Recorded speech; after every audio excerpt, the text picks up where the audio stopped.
Hey guys, just wanted to do my reaction review to Agents of Shield season 5, episode 21, The Force of Gravity. Unfortunately, I wasn't able to do a reaction video just because of other technical difficulties. So I'm really hoping I don't have this problem where I'm watching Fear the Walking Dead and for Supergirl in the next couple of days, but fingers crossed to that. But basically, just from what I've seen from Agents of S.H.I.E.L.D., the episode was basically, you could see just how much the mirror.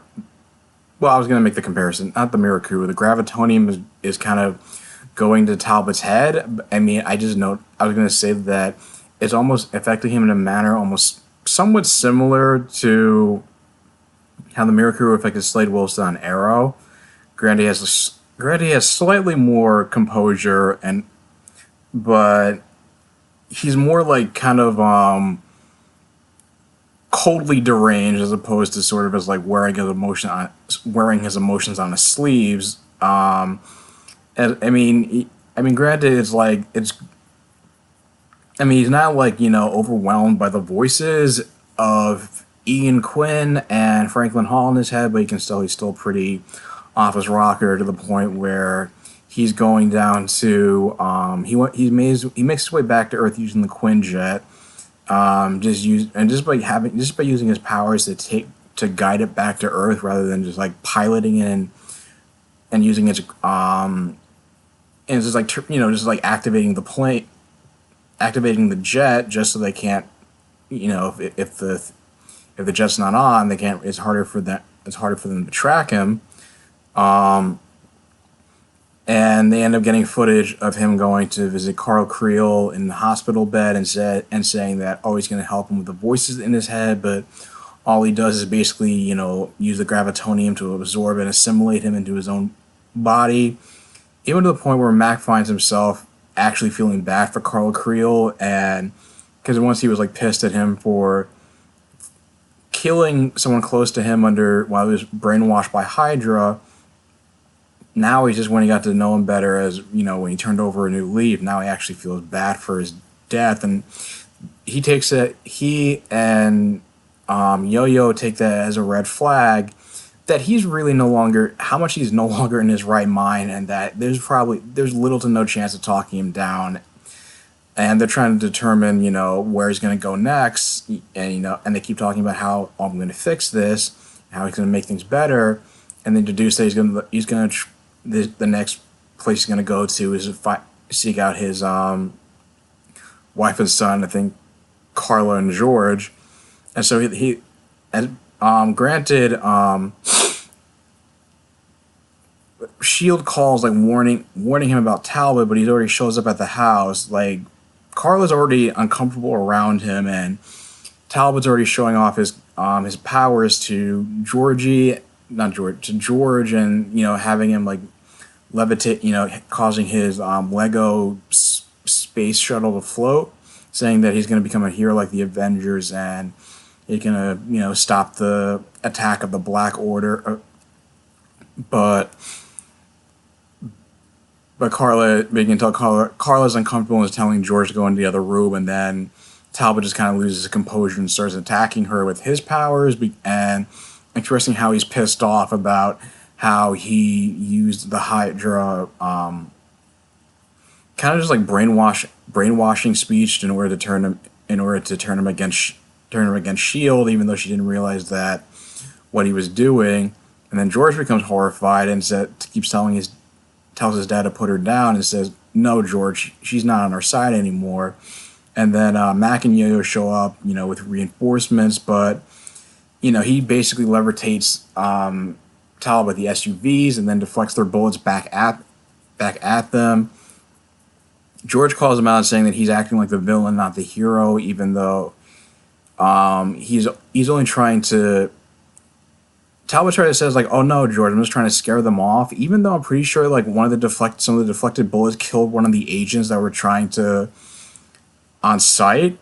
And Yo-Yo tries to go and use her super speed to go get George away from him, but Talbot's gravitational field kind of almost like repels her back into place. So, but George is able to like convince him to, but luckily like Talbot ends up like just flying off somewhere, I guess, to go find more gravitonium, or just find somebody who knows where the gravitonium is and recruit some more or more at to help him in the search. And it turns out the person who is supposed to know where more gravitonium is Robin. I guess like Robin and Polly, given that she has visions of the future. And meanwhile, you have like Coulson May are still on board the Confederacy ship as prisoners of war. May trying to alleviate Coulson's guilt because May saying like, we never asked him to step in the machine. We couldn't get him out of Hydra's clutches in time because we were stuck in the future. But Coulson still feels like it's his fault that, for Talbot's fall from grace. And now it's like they might actually have to put him down. And instead of trying to like talk him down because the gravitonium is, driven him nuts. Luckily, Deke is able to, along with Agent Davis, since I think another agent gets killed in the process, I guess is able to. I don't know. Maybe they're. I don't know. I think they were. I don't know if they're already on the. Remember if they were already on the Zephyr or not. But Deke's basically able to get on board and free Coulson and May. And meanwhile, you find out that. And Daisy was never in like the Confederacy meeting room with Terrian. He basically put a device on her forehead that caused her to astral project into the room, but it's basically depriving her. It will make her like hungry and start starving while keeping her unconscious. And his idea is to basically it's basically a form of torture as a way to get Daisy to comply and become his new weapon. But Daisy just tells him that it's like his son's dying in the future, and that she's able to find like the willpower to, even while unconscious, to break the device and get free from captivity before her body's taken to the teleporter to Terrian's location. And of course, during a firefight and their means to escape, Coulson and May do share a kiss, and they have the ironic echo of Coulson repeating May's line back, saying that, "I thought that would get you to shut up." This is all in the midst of where he's using like his artificial hand to create that whole like energy, whole like holographic shield to like deflect I guess like bullets being fired at them by the Remorath. And Daisy and Deke witness this, and then Coulson, knowing that Daisy's smirking about the whole thing, is saying, "It's like, not a word, that's an order."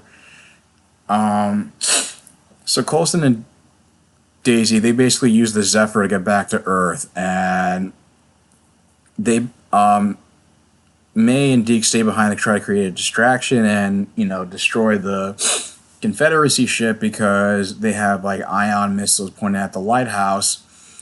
The problem is that they figured out that in all the time, Deacon only knows how to count from 0 to 6, and they're like dumbfounded. It's like, how do you survive in an apocalyptic future for this long? And he doesn't know the Remorath language, but he's able to decipher it enough that when Corvus fires the missiles, that he was able to reroute them to just fire back directly at the ship, just because he just had to put in 0 as the coordinates for their missile launch system, and they used the teleporter to get off the ship just in time back to the lighthouse before he and the ship is completely destroyed.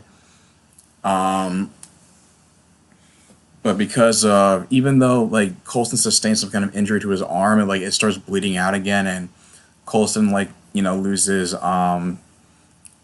consciousness from his injury, and when everybody gets back to the lighthouse, Fitzsimmons is talking about how they were warned by future Yo-Yo that trying to save Coulson is what leads to the end of the world. What if actually succeeding is what breaks the loop? And they discuss that idea, And they talk about using a combination of the centipede serum, using the centipede serum to not only like help save Coulson, repair his damaged organs, but they assume like, oh, they have enough to also use a combination of the centipede serum and the opioid, or I think is what they call it, like the stuff that the Creed take, where it's like it goes into just like berserker rage until their heart explodes, and they use it. I think they can use a combination of that to like take down Talbot. But then Daisy tells them that they don't have it, that's all that's left of the serum, of the centipede serum. And so they're left with the conundrum where it's like, okay, we either have to save Coulson or kill Talbot to save the world. And obviously this is the decision where you have to let Coulson die. And I guess in like the first round of the time loop, they thought maybe they could just try to find, they couldn't let Coulson die, so they decided, hey, maybe let's just use the centipede serum on Coulson. But then and I think Daisy fighting with Graviton is what led to the Earth quaking apart, because like there was a trailer in which they're on like city streets, everybody's running from Graviton, and that was the footage that Daisy was shown in 2091 as like the last footage that was seen before the Earth was quaked apart. So it'll be interesting to see how the group is able to basically just have their cake and eat it too. But at the same time, we also kind of know, and spoilers for Infinity War, I mean, it's been out for like a couple weeks now, so I think it's safe to say, how many of the, how they're going to be affected by the snap from the Infinity Gauntlet. Personally, I just think that my prediction is that I feel like only like secondary characters will, like Agent Piper and Davis, they're probably going to be the ones that are erased by the snap. Probably Fitz, just because to address this plot hole for, okay, if they're gonna, because he was cryogenically frozen from 2018 to 2091 just to get to everybody in the future, and then he came back to the present day via time travel. So I feel like him getting erased, or maybe either by the Infinity Gauntlet or just from time resetting itself, is probably the only way I can think they can address that plot hole of considering they're technically two Fitzes in the same point of time, in the same point of time, one in outer space, one on Earth. And maybe Deke, I don't know if Deke will probably get erased by either one, just because, not that the character hasn't grown on me, but it just feels like he's a character I have a hard time imagining how sticking around for more than past season 5, just because his storyline was connected to the this dark apocalyptic future, but now that the outcome's going to change, it's like I feel like he's probably just going to fade out of existence. For some and because they already said that, because Fitzsimmons already said that might be a sign that the future's change if that happens. And it didn't seem like they're, like the monoliths are destroyed, and next week's the season finale, so I don't know how they're going to address it. Sending him back to the future. So that's just my predictions. But anyway, guys, what do you think of the episode? What are you looking forward to in the season finale? Leave your thoughts in the comments down below. If you like this video, like, share, and subscribe, and I will talk to you guys soon. Take care.